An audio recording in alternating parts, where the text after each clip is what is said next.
This program is presented by the Associated General Contractors of America.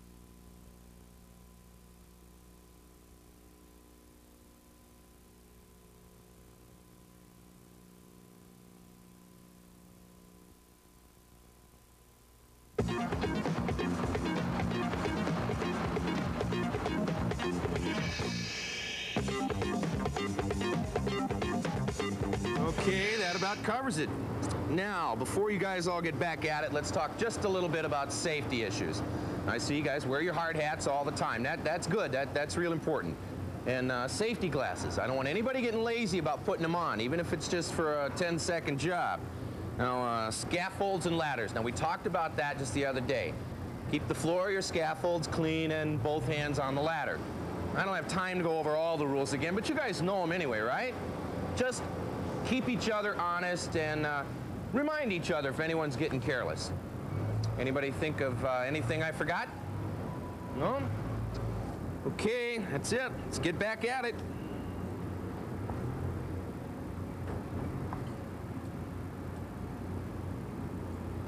Foot protection.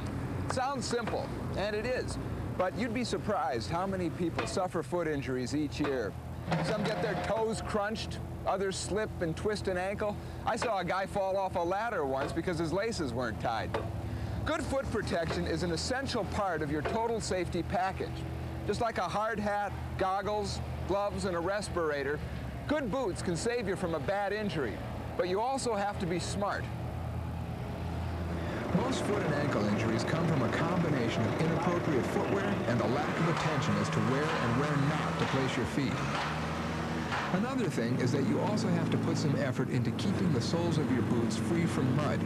Nobody wants to slip and fall on the job, especially when you're climbing ladders, working on scaffolds, or working too close to the edges of buildings. When it comes to buying a boot, select one that meets the ANSI standards for the type of work you do. For an all-purpose boot, that generally means it has a high top that goes up to the ankle. Lace it all the way up and keep your laces tied. You may want to go for a steel-toed boot. They give a lot of extra protection against impacts. Boots with steel insoles provide protection against puncture. These things really work. And on any site, you're bound to get your boots muddy and wet.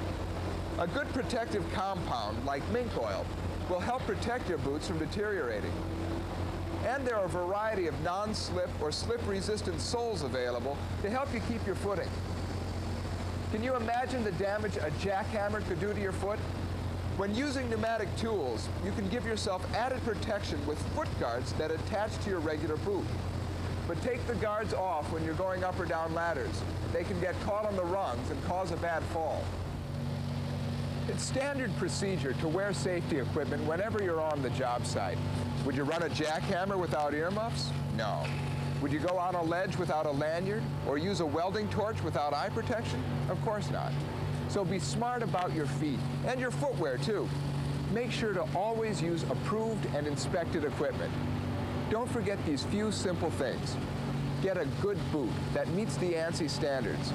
Keep them relatively clean and keep your laces tied.